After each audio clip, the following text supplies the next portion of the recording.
በስመ አብ ወወልድ ወመንፈስ ቅዱስ አሃዱ አምላክ አሜን። የዮሐንስ ወንጌል ምዕራፍ 7። ከዚህ በኋላም ጌታችን ኢየሱስ በገሊላ ይመላለስ ነበር። ወደ ይሁዳ ምድርም ሊሄድ አልወደደም፣ አይሁድ ሊገሉት ይሹ ነበርና። የአይሁድም የዳስ በዓላቸው ደርሶ ነበር። ወንድሞቹም ጌታችን ኢየሱስን እንዲህ አሉት፣ ደቀ መዛሙርት የምትሠራውን ሥራ እንዲያዩ ከዚህ ወጥተህ ወደ ይሁዳ ሀገር ሂድ። ሊገለጥ ወዶ ሳለ በስውር አንዳች ነገር የሚያደርግ ማንም የለምና፣ አንተ ግን ይህን የምታደርግ ከሆነ ራስህን ለዓለም ግለጥ። ወንድሞቹ ገና አላመኑበትም ነበርና። ጌታችን ኢየሱስም እንዲህ አላቸው፣ ጊዜ ገና አልደረሰም፣ የእናንተ ጊዜ ግን ዘወትር የተዘጋጀ ነው። ዓለም እናንተን ሊጠላችሁ አይችልም፣ እኔን ግን ይጠላኛል። ሥራው ክፉ እንደሆነ እኔ መሰክርበታለሁና። እናንተም ወደዚህ በዓል ውጡ፣ እኔ አሁን ወደዚህ በዓል አልወጣም፣ ጊዜ ገና አልደረሰምና። እርሱም እንዲህ ብሏቸው በገሊላ ቀረ። ወንድሞቹ ለበዓል ከወጡ በኋላም እርሱም ያን ጊዜ በግልጥ ሳይሆን ተሰውሮ ወጣም። አይሁድም ያ ወዴት ነው እያሉ በበዓሉ ይፈልጉት ጀመር። ሕዝቡም ስለ እርሱ ብዙ አንጎራጎሩም፣ ደግ ሰው ነው ያሉ ነበሩም። ሌሎቹ ግን አይደለም፣ ሕዝቡን ያስታል እንጂ አሉም። ነገር ግን አይሁድን በመፍራት የእርሱን ነገር ገልጦ የተናገረ አልነበረም። በበዓሉ ቀኖች እኩሌታም ጌታችን ኢየሱስ ወደ መቅደስ ወጥቶ ያስተምር ጀመረ። አይሁድም ይህ ሳይማር መጻሕፍትን እንዴት ያውቃል እያሉ ትምህርቱን አደነቁም። ስለዚህም ጌታችን ኢየሱስ መልሶ እንዲህ አላቸው፣ ትምህርቴ የላከኝ ናት እንጂ የእኔ አይደለችም። ፍቃዱን ሊያደርግ የሚወድ ግን ትምህርቴ እግዚአብሔር ዘንድ እንደሆነች የምናገረውም ከራሴ እንዳይደለ እርሱ ያውቃል። ራሱ የሚናገር የራሱን ክብር ይሻል፣ የላከውን ያከብር ዘንድ የሚፈልግ ግን እውነተኛ ነው፣ ሐሰትም የለበትም። ሙሴ ኦሪትን ሰጧችሁ የለምን? ከእናንተ አንዱስ እንኳ ኦሪትን የሚፈልግ የለም። እንግዲህ ልትገሉኝ ለምን ትሻላችሁ? ሕዝቡም ጋኔን አለብህ፣ ማን ሊገድልህ ይሻል ብለው መለሱለት። ጌታችን ኢየሱስም መልሶ አላቸው፣ አንድ ሥራ ሠራው፣ ሁላችሁም አደነቃችሁ። ስለዚህ ሙሴ ግዝረትን ሰጣችሁ ነበር። ነገር ግን ከአባቶች ናት እንጂ ከሙሴ አይደለችም። በሰንበትም ሰውን ትገዝሩታላችሁ። የሙሴ ሕግ እንዳይሻር ሰው በሰንበት ይገዘር ከሆነ እንግዲያ ሰውን ሁለንተናውን በሰንበት ባድነው ለምን ትነቅፉኛላችሁ? የእውነት ፍርድ ፍረዱ እንጂ ለሰው ፊት በማድላት አትፍረዱም።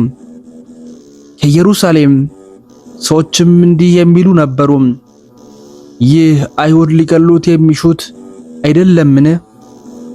እነሆ እርሱ በገሃድ ይናገራል፣ እነርሱ ግን ምንም የሚሉት የለም።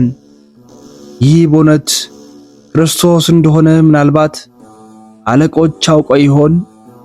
ነገር ግን ይህን ከየት እንደሆነ እናውቃለን። ክርስቶስ በሚመጣበት ጊዜስ ከወዴት እንደሆነ ማንም አያውቅም።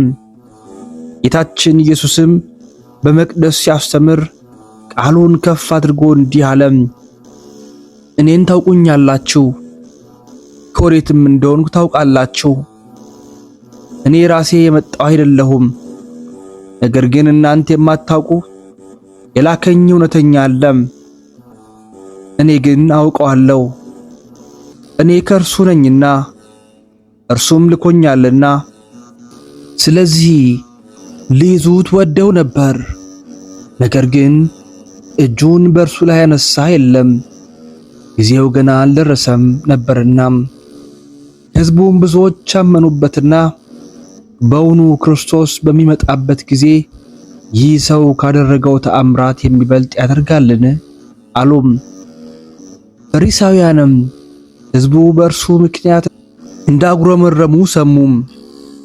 የካህናት አለቆችና ፈሪሳውያንም ይይዙት ዘንድ ሎሌዎቻቸውን ላኩም። ጌታችን ኢየሱስም እንዲህ አላቸውም፣ ጥቂት ቀን አብሬያችሁ እኖራለሁ፣ ከዚያም በኋላ ወደ ላከኝ እሄዳለሁ።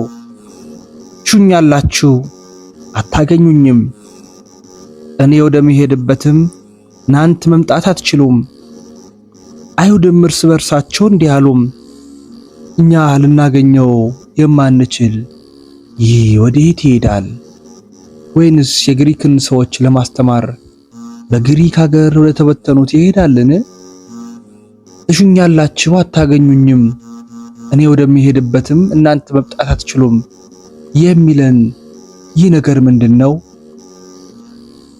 በኋለኛይቱ በታላቋ የበዓል ቀንም ጌታችን ኢየሱስ ቆመና ድምፁን ከፍ አድርጎ እንዲህ አለም፣ የተጠማ ወደ እኔ ይምጣና ይጠጣም። በእኔ የሚያምን መጽሐፍ እንደተናገረ የሕይወት ውሃ ወንዝ ከሆዱ ይፈልቃል።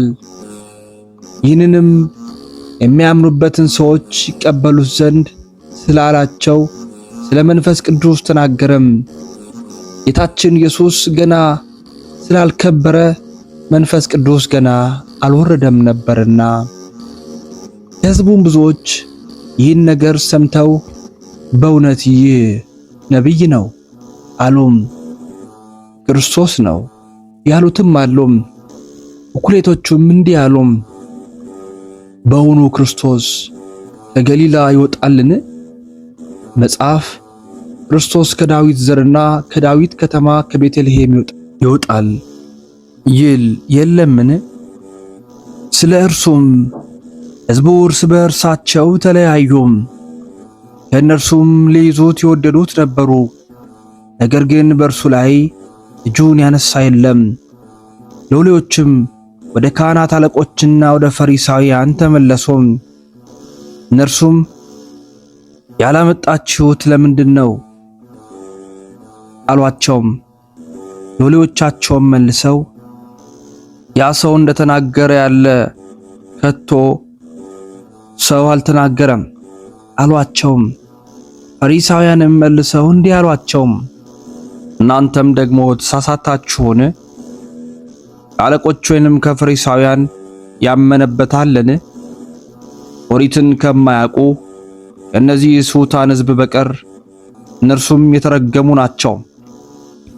ከእነርሱ አንዱ ቀድሞ በሌሊት ወደ ጌታችን ኢየሱስ የሄደው ኒቆዲሞስ እንዲህ አላቸውም፣ ሕጋችን አስቀድሞ ሳይሰማ የሠራውንም ሳያውቅ በሰው ይፈርዳልን? እነርሱም መልሰው አንተም ደግሞ ከገሊላ ነህን? ከገሊላ ነቢይ እንደማይነሳ መርምርና እይ አሉት። ሁሉም እያንዳንዳቸው ወደ ቤታቸው ሄዱም። ምስጋና ይሁን ለአብ፣ ምስጋና ይሁን ለወልድ፣ ምስጋና ይሁን ለመንፈስ ቅዱስ አንድ አምላክ አሜን።